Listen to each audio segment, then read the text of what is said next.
नमस्कार दोस्तों, स्वागत है आपका आज के मुख्य समाचार में। सबसे पहली बड़ी खबर में आपको बताएंगे कि पीएम मोदी की लोकप्रियता में आई जबरदस्त गिरावट और एक साल में 66% से गिरकर 24% रह गई है। जी हां दोस्तों, 66 से 24 पर आ गई है पीएम मोदी की लोकप्रियता और धीरे धीरे राहुल गांधी हो रहे हैं पॉपुलर। इसी के साथ दूसरी बड़ी खबर में जिक्र होगा कि नोटबंदी, जीएसटी और अब कृषि कानून से कमजोर हो रही है भारतीय अर्थव्यवस्था और इससे नहीं मिल पाएगा युवाओं को रोजगार। राहुल गांधी का मोदी सरकार पर हमला। तीसरी बड़ी खबर में जिक्र होगा कि पेगासस जासूसी कांड में सुप्रीम कोर्ट ने केंद्र सरकार को भेजा नोटिस, 10 दिन के भीतर मांगा है इसका जवाब। चौथी बड़ी खबर में जिक्र होगा कि भाजपा सरकार में जीडीपी हो गई है आधी और गलत नीतियों से अर्थव्यवस्था हो गई है कमजोर। अखिलेश यादव ने फिर से मोदी सरकार को घेरा।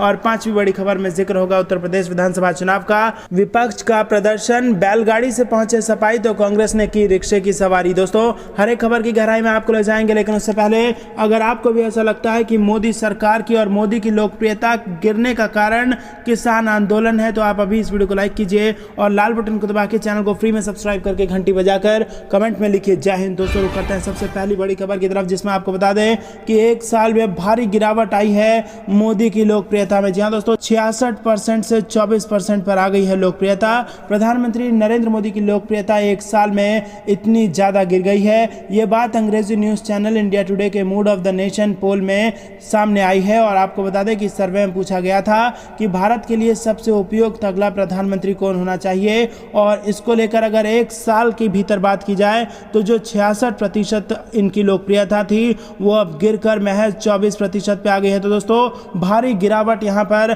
प्रधानमंत्री मोदी की लोकप्रियता में आई है। वहीं अगर बात की जाए विपक्ष के नेताओं की, तो चाहे वो अरविंद केजरीवाल हो या फिर राहुल गांधी हो या ममता बनर्जी हो या फिर प्रियंका गांधी हो, इन सब की लोकप्रियता में इजाफा हुआ है, लेकिन प्रधानमंत्री मोदी की लोकप्रियता में यहां पर जबरदस्त गिरावट नजर आ रही। दोस्तों, क्या है इसके कारण, आप हमें कमेंट करके जरूर बताइए कि क्या किसान आंदोलन के कारण यह हुआ है या फिर बंगाल चुनाव में भाजपा की हार के कारण यह हुआ है या फिर जिस हिसाब से महंगाई और बेरोजगारी देश में बढ़ रही है उस वजह से यह सब हुआ है। क्या है आपके हिसाब से कारण, कमेंट में हमें जरूर बताइए। और इस वक्त ये बेहद बड़ी खबर उत्तर प्रदेश के विधानसभा चुनाव से ठीक पहले आ रही है, जहां पर आपको बता दें कि प्रधानमंत्री मोदी की लोकप्रियता में गिरावट है। क्या इसका असर उत्तर प्रदेश के चुनाव में होगा और क्या इसका नुकसान भाजपा को यूपी के चुनाव में उठाना पड़ेगा? हाँ या ना में अपनी राय हमें जरूर बताइए। रुक करते हैं अगली बड़ी खबर की तरफ। नोटबंदी, जीएसटी और अब कृषि कानून से कमजोर हो रही है भारतीय अर्थव्यवस्था। राहुल गांधी का मोदी सरकार पर हमला। जी हां दोस्तों, कांग्रेस नेता राहुल गांधी अपने संसदीय क्षेत्र वायनाड पहुंचे, जहां उन्होंने एक जनसभा को संबोधित किया। राहुल गांधी ने इस दौरान मोदी सरकार की तमाम योजनाओं पर सवाल उठाए। उन्होंने कहा कि कृषि हमारे इतिहास, संस्कृति और विरासत का एक आंतरिक हिस्सा है। मैं किसानों और उनकी नई सोच में विश्वास करता हूं, लेकिन उनकी बुद्धिमत्ता, साधन संपन्नता, भावना के लिए एक समानता की आवश्यकता होती है। उन्होंने इस देश को बहुत कुछ दिया है। दोस्तों, किसानों के हित में बोला है राहुल गांधी ने। राहुल गांधी ने आगे नोटबंदी से लेकर कृषि कानूनों तक केंद्र सरकार को घेरा। उन्होंने कहा कि नोटबंदी, जीएसटी और अब कृषि कानून भारतीय अर्थव्यवस्था को अनौपचारिक ढांचे को कमजोर करने के लिए तैयार किए गए हैं। ऐसे कदम उठाने का नतीजा ये होगा कि भारत अपने युवाओं को रोजगार नहीं दे पाएगा। बता दें कि गांधी अपने संसदीय क्षेत्र वायनाड के 3 दिवसीय दौरे पर है। इससे पहले कलपेट्टा में जिला कलेक्टर के साथ कांग्रेस नेता राहुल गांधी ने समीक्षा बैठक की थी। तो दोस्तों, वायनाड पहुंचे राहुल गांधी और मोदी सरकार पर किया जमकर हमला।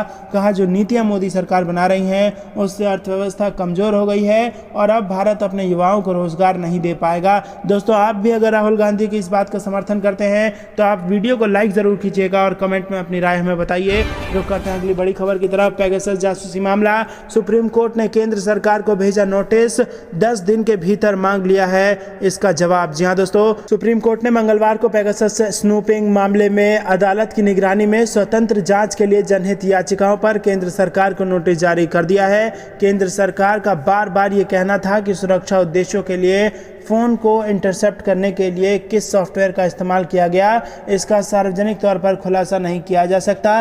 भारत के प्रधान न्यायाधीश NV रमन ने उनकी अध्यक्षता वाली 3 सदस्यीय पीठ ने कहा कि वो मामले के सभी पहलुओं को देखने के लिए विशेषज्ञों की समिति बनाने के केंद्र के प्रस्ताव की जांच करेगी। शीर्ष अदालत ने केंद्र सरकार को 10 दिनों में याचिकाओं पर जवाब देने के लिए कहा है और शीर्ष अदालत अब 2 हफ्ते बाद इस मामले पर सुनवाई करेगा। सुनवाई के दौरान केंद्र सरकार की ओर से पेश सॉलिसिटर जनरल तुषार मेहता ने तर्क दिया था कि सुरक्षा और सैन्य एजेंसियों द्वारा राष्ट्र विरोधी और आतंकवादी गतिविधियों की जांच के लिए कई तरह के सॉफ्टवेयर का इस्तेमाल किया जाता है। उन्होंने कहा कि कोई भी सरकार ये सार्वजनिक नहीं करेगी कि वो किस सॉफ्टवेयर का इस्तेमाल कर रही है ताकि आतंकी नेटवर्क अपने सिस्टम को मॉडिफाई कर सके और ट्रैकिंग से बच सके।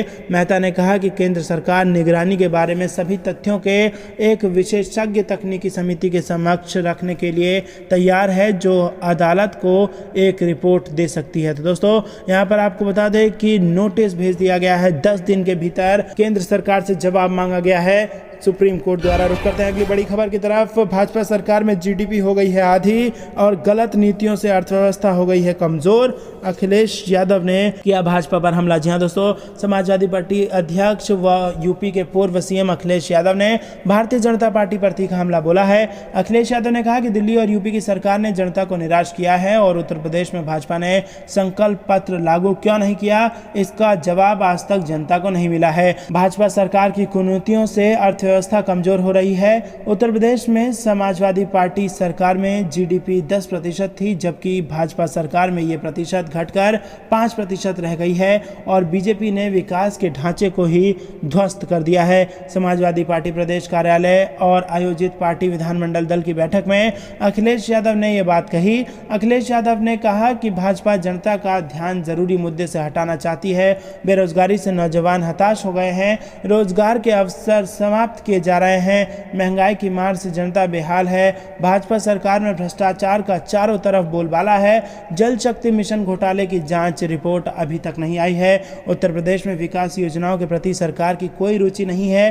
कानून व्यवस्था पूरी तरह से ध्वस्त है। इतना ही नहीं, पूर्व CM ने कहा कि कोरोना संकट काल में लोगों के मौत की जिम्मेदारी से भाजपा सरकार बच नहीं सकती। जनता बुनियादी सुविधाओं के लिए संघर्ष कर रही है। भाजपा की चालाकी से सावधान रहना है। जनता को सचेत करने की जिम्मेदारी समाजवादियों को उठानी पड़ेगी। किसान आय दुगनी करने का छलावा देकर ही भाजपा सत्ता में आई है।